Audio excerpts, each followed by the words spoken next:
Hello students, welcome back to my channel. So this video is for class 9 students, and in this video I am explaining you question number 1 of exercise 10.4 of circle chapter.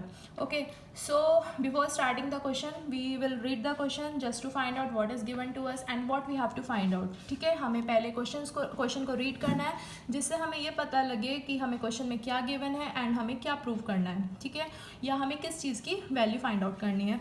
So our question is two circles of radii 5 cm and 3 cm intersected 2 points. ठीक है, आपके पास दो circles हैं, एक की radius है 5 centimetre, दूसरे की रेडियस है 3 centimetre and they are cutting each other और intersecting each other at 2 points. ठीक है, तो वो एक दूसरे को क्या कर रहे हैं, वो एक दूसरे को कट कर रहे हैं and the distance between their centres is 4 centimetre. और since we are having two circles, क्योंकि हमारे पास दो सर्कल हैं तो दोनों का सेंटर भी अलग अलग होगा, तो दोनों के सेंटर के बीच की जो डिस्टेंस है वो है आपकी 4 centimetre. And what you have to find out, you have to find the length of their common कोड. जो उनकी कॉमन कोड है दोनों सर्कल की, जो पहले सर्कल में भी आती है और दूसरे सर्कल में भी लाई करती है, आपको उसकी लेंथ को फाइंड आउट करना है. ठीक है, उसके लिए there are various ways to solve this question. इस क्वेश्चन को सॉल्व करने के बहुत सारे तरीके हैं, but if your approach is right, अगर आपकी अप्रोच ठीक है तो आप इस क्वेश्चन को जस्ट 4-5 स्टेप्स में कर सकते हो. This question does not require a lengthy calculation और लेंदी अप्रोच.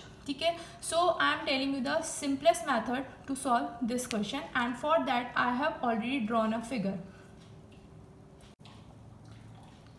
अब बात करते हैं कि ये फिगर हमारी कैसे बनी है. ठीक है, तो to draw this figure I am marking 2 points on a rough piece of paper and they will represent the centres of 2 circles. तो एक पॉइंट मैंने यहाँ मार्क किया, ये फर्स्ट सर्कल का आपका सेंटर हो जाएगा, और ये मैंने दूसरा पॉइंट मार्क किया, ये आपका सेकेंड सर्कल का सेंटर हो जाएगा. ठीक है, now in question you have been given the distance between the centres is 4 centimetre. तो मतलब इन दोनों के बीच का डिस्टेंस कितना है, 4 centimetre. So if I join OP, ये फर्स्ट सर्कल का सेंटर, ये सेकंड सर्कल का सेंटर, तो इनके बीच का डिस्टेंस कितना है आपका 4 सेंटीमीटर. ठीक है, नाउ फर्स्ट सर्कल की जो रेडियस है वो है 5 सेंटीमीटर. तो आप क्या करोगे, यहाँ पर अपना कंपास रखोगे. ठीक है, and you will take a radius of 5 centimetre और इसको सेंटर मानते हुए you will draw a circle. ठीक है, you will draw a circle of 5 centimetre. कुछ इस तरीके से जाएगा. This is my rough circle, this is not the actual figure. तो ये आपका जो बड़ा सर्कल हो गया जिसका सेंटर है O, its radius is 5 centimetre. अब हमने दूसरा सेंटर लिया. ठीक है, ये दूसरे सर्कल का सेंटर है और उसका रेडियस कितना है आपको गिवन 3 सेंटीमीटर. तो आप क्या करोगे, 3 सेंटीमीटर इसमें मेजर करोगे and you will draw another circle of radius 3 centimetre which will cut the previous circle on 2 points. ठीक है, तो आप देख सकते हो एक ये पॉइंट है और एक ये पॉइंट है जिस पर वो कट कर रहा है. I am naming them as A and B. मैंने इनको नेम दे दिया A and B. Now what will be their common कोड. उनकी कॉमन कोड क्या होगी, कॉमन कोड इन दोनों पॉइंट्स को ज्वाइन कराकर बनेगी. ठीक है, आप ये देखो, ये जो कोड है ये फर्स्ट सर्कल में भी आ रही है, ये सेकंड सर्कल में भी आ रही है. तो this AB is the common कोड of both these circles. So here you are having a fair figure. So now I will tell you how to find out the length of AB. Now to find the length of AB, what I am doing, I am just joining OA and OB.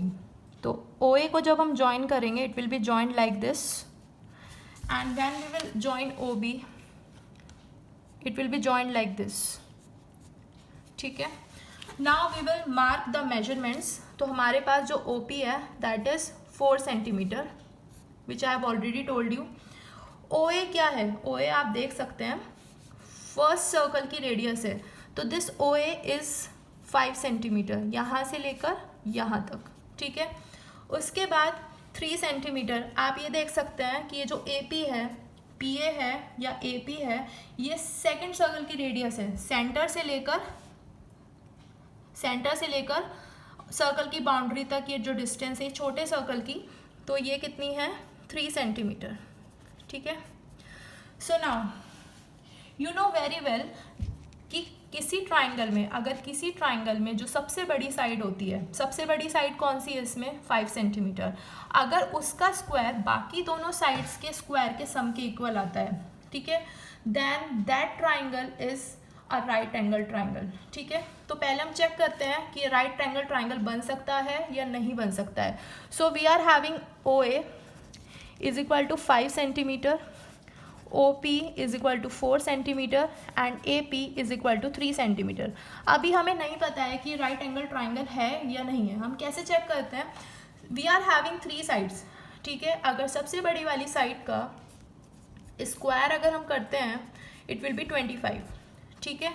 अगर हम दोनों छोटी sides का square का sum करते हैं, we are seeing that if they are satisfying Pythagoras theorem, तो it is 16 + 9 that will be 25। तो आप देख सकते हो कि 5 का स्क्वायर किसके इक्वल आ रहा है, 4 स्क्वायर प्लस 3 स्क्वायर के। So it is satisfying our Pythagoras theorem. So what does it mean, by the converse of the Pythagoras theorem, अगर ये सिचुएशन आपकी सेटिस्फाई होती है then the given triangle is a right angle triangle. और hypotenuse आपको पता है सबसे बड़ी साइड होती है राइट एंगल ट्राइंगल की, तो this OA will be the hypotenuse, OA is the hypotenuse of this triangle, of triangle OAP। और आपको पता है हाइपोटेन्यूज के जस्ट सामने वाला एंगल कौन सा होता है, 90 डिग्री। तो आपने ये प्रूव कर दिया कि therefore angle APO is equal to 90 degree. इससे पहले आपको एक लाइन और ऐड करनी है कि since H square is equal to P square plus B square, therefore triangle OAP is a right angled triangle in which OA is the hypotenuse and APO is 90 degree. So अब हमें AP की length मिल गई, ठीक है, हमें AP की length मिल गई, but we have to find the length of AB because AB is the common chord. So in my last video I had explained you some properties of the circle, so I am taking that paper here. So in this I had told you one thing, that if a perpendicular is drawn from the center of a circle, अगर आप centre से perpendicular draw करते हो code पर, तो वो code को bisect करता है, ठीक है। तो आप यहाँ पर देख सकते हो कि सेंटर से कोड पर एक परपेंडिकुलर आ रहा है, because we have already prove that it is 90 degree, ठीक है। सेंटर से इस कोड पर 90 डिग्री आ रहा है, तो इसका मतलब ये है कि ये जो OP है ये AB को बाइसेक्ट कर रहा है, मीन्स 2 इक्वल पार्ट में डिवाइड कर रहा है, ठीक है। तो हम लिख सकते हैं OP is perpendicular to AB and what is the reason, आप लिखोगे the perpendicular from the centre of a circle to a chord bisects that chord, ठीक है। तो क्योंकि यहाँ पर ये 90 डिग्री बन रहा है, तो इसका मतलब ये है कि ये AB को क्या कर रहा है, बाइसेक्ट कर रहा है। तो AB को 2 इक्वल पार्ट्स में डिवाइड कर रहा है, और एक इक्वल पार्ट में से हमारे पास एक आ गया 3, तो दूसरा कितना हो जाएगा, PB भी कितना हो जाएगा आपका 3। So we can write AP is equal to PB, ठीक है। And since AP is 3 centimetre, तो PB भी कितनी हो जाएगी आपकी 3 centimetre. Now we can easily write AB किस किस से बना है, पूरा AP प्लस ये जो AB बना है आपका, ये किससे बना है, AP प्लस PB से। तो we can write AB is equal to AP plus PB। AP आपकी है 3 सेंटीमीटर, PB है आपकी 3 सेंटीमीटर, तो आपकी जो AB हो जाएगी वो कितनी हो जाएगी 6 centimetre. And this is what you had to find out. ये वही चीज़ है जो आपको फाइंड आउट करनी थी, that the length of the common कोड of the given circles is 6 centimetre. Thank you.